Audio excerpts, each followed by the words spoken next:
I'm Daniel Whittington. Welcome to the whiskey, I guess it's Whiskey Vault. I'm not in the vault, I'm in the old vault.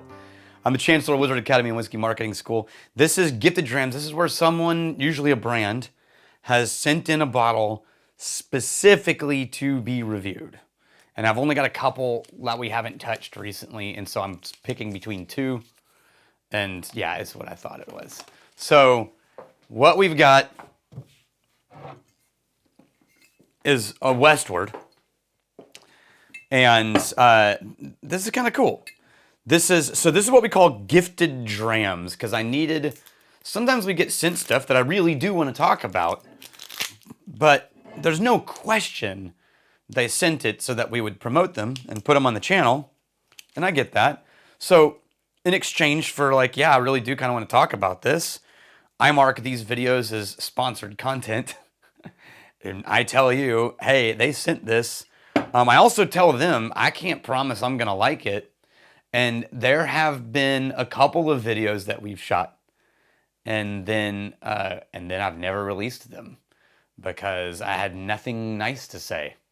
And so you guys never even knew it happened, because that's not what we're here for. But I like Westward. They started in 2004. And I've always really liked their malt. American single malt is my favorite category of new and interesting whiskey in the planet. Full stop. Like, that's my pet category. I love Scotch. I love Irish.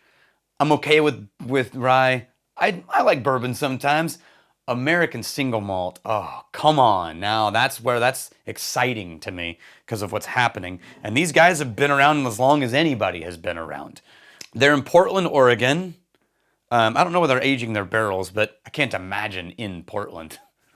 God, can you imagine the cost of aging barrels and the footprint needed in downtown Portland? But this is their bottled in bond release, and they sent me a full, PR release thing to go with this, and I'm going to sort of read a little bit of it to you guys so you can see what the kind of things we get sent.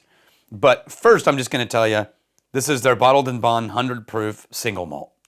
And without any of the paperwork, I don't know what's in here. I didn't read anything about it. I try to going as blind as possible on these. Ooh, musty. That is like a damp cellar mixed with walnuts. That is funk. That is super funk. I just hear music in the back of my head now. Super funk. Everything in the nose of this is dark in the direction of roasted, in the direction of sonically really dense, low mid-range frequencies. As it sits for just a little bit, some sort of dark caramelization comes out, which, is also the Maillard effect. It's also those sort of like roasted, sort of burnt notes. I'm wondering if I should bring this out yet. No, I'm gonna wait to read this. I'm living in this nose because there's a lot going on. So one of my favorite things that I learned from Jason Souter, who's one of our instructors at Whiskey Marketing School and one of the only level 4 whiskey somms from our program, he did this amazing instruction when it came to nosing whiskeys. And he said, sometimes I smell a whiskey and it smells like these component pieces: cinnamon, brown sugar, pastry, vanilla icing and frosting, and right? And sometimes I smell something and it smells like a finished thing that is made up of the individual components, like cinnamon roll. And so sometimes I pick up something and go, cinnamon roll. And then sometimes I pick up something and go, frosting, pastry, brown sugar. And what he had, and I might be butchering it, so what I took from that is, often when I smell something that is defined as complexity, like you smell it, it's like, oh, it's really complex, I always get the sensation that I'm smelling individual component pieces of something. And then when I smell this like finished single note thing, It's simplified, right? I've also found that when something is really young or a blend of really disparate things, then I get component piece note smelling notes. Whereas when something is sort of like simplified and older, I get single finished type things. And so it can be an age marker. American single malt really screws up that ratio. And when distillery makes a bunch of different styles of things and different barrels and different fermentations and different profiles of things, and then they blend in together, that can really skew the interpretation of like a simplified old finished thing and individual young component parts. Because it doesn't smell young, but it definitely smells like 4 or 5 varying component pieces, as opposed to like here's one final thing. This is not a critique. I love that kind of thing. I love both, but this was definitely component pieces. I'm gonna take a sip. Okay, the palate got real simple. Coffee beans. I'm searching my brain. What is the... there's something in there, but it's pastry-like. It's bready. It's coffee beans and pound cake.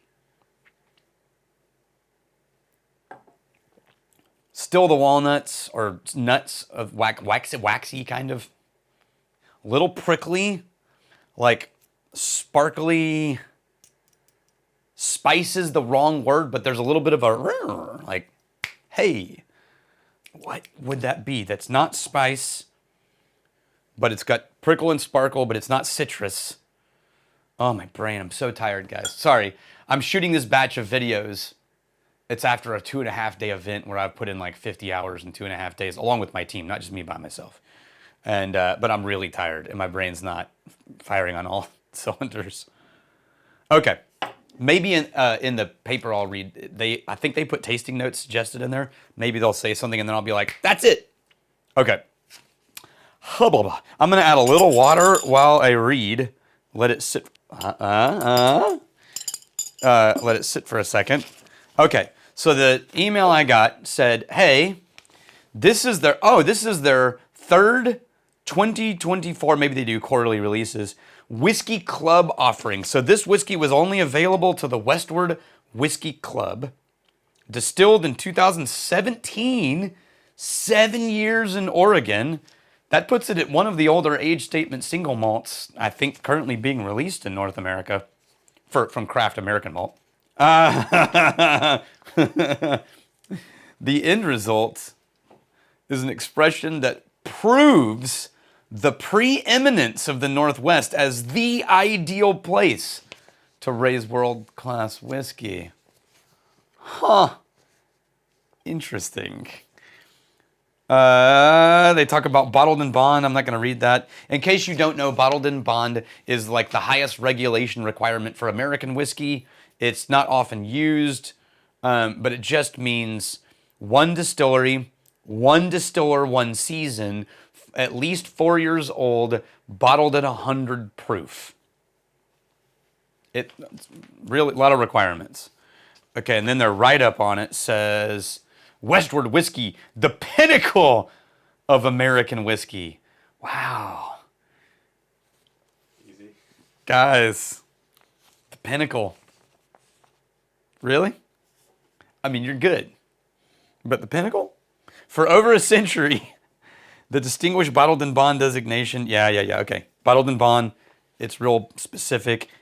It's the rigorous, people like to say that bottled and bond requirement is rigorous.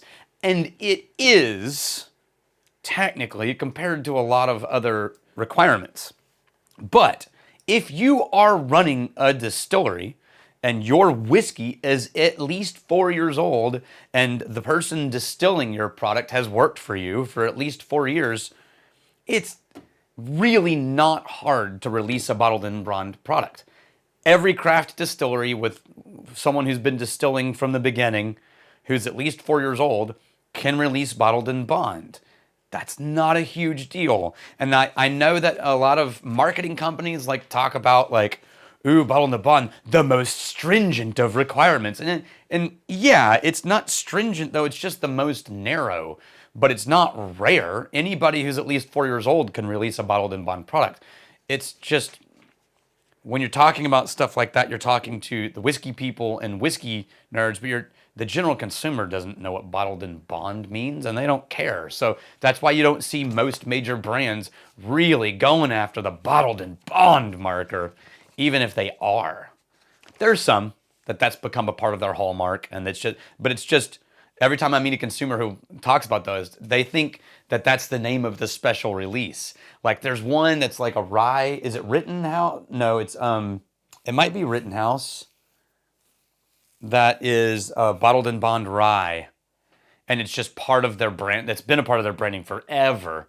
But anytime I've talked to a general consumer, they're like, "Oh, I like that Rittenhouse. You know, the bottled in bond version," and they don't realize it's a legal requirement. They just think it's like that's the name of that release. So it's a weird thing to spend a lot of energy remarking, except that as a craft distiller, it's kind of a really cool and fun milestone, right? Now, once you've been around for 20 years, like Westward has, I mean, that ship has sailed for 16 years, right? You could be doing bottled in bond for the last 16 years. But when we were a baby distillery and I was working at Crowded Barrel, when we finally are reaching the point when like we could release a bottled in bond that we made 100%, that's like a really fun milestone. I don't know that I'd be using it as a major marketing point after having been open for 20 years. The water really softened the nose on this. Oh, I didn't look and see if they put their own tasting notes. Oh, they did. Okay. So they said toasted walnut. Yep. Gardenia. Heather. I think that's that earthy note I'm getting. Green tea. Okay. I could see where you're getting that. That's sort of like plant, but astringent. Meadow foam honey. I have no idea what that is. Maybe meadow foam is a type of flower or a plant. We did a whole thing one time where I tried like 20 different kinds of honey, where they had isolated the plants that the bees were using. So it was like clover honey, blueberry plant honey. It was like all of these, I don't know, blueberry. But anyway, and you could legitimately taste the difference between like 20 different kinds of honey. It was really wild. And so I think it's kind of fun to get real specific on a type of honey. Lemon, pear, and toffee. Absolutely. They said the citrus note, there was that spicy, sparkly thing that I was finding, and maybe that's what they mean by lemon. And then palate. It said dark fruit, caramelized nuts, legit ginger. Ah, that was it. Yes, ginger. There's this sort of spiciness that's not peppery, not cinnamony. It's not prickly. It's not citrus. Ginger. Of course it's ginger. Yes, I agree with that wholeheartedly. Honeyed pecans, toasted banana bread. I get the pastriness, and I get the pecan is still in there. I don't know that in the palate I'm getting the dark fruits as much. Yeah, I can see where you go with that. And they're saying the finish is minty, which yes. And then grass, muted oak. Yep. Melon. Dried fruit. Yeah, I could see that. It is definitely more tannic and more dry in the finish and the way it leaves your mouth when it's done. But anyway, I'm a big Westward fan. I've liked almost everything I've ever tried from Westward. And they seem like really cool people. Pinnacle though, guys, Pinnacle. All right, I'm really glad you're here. Cheers to you.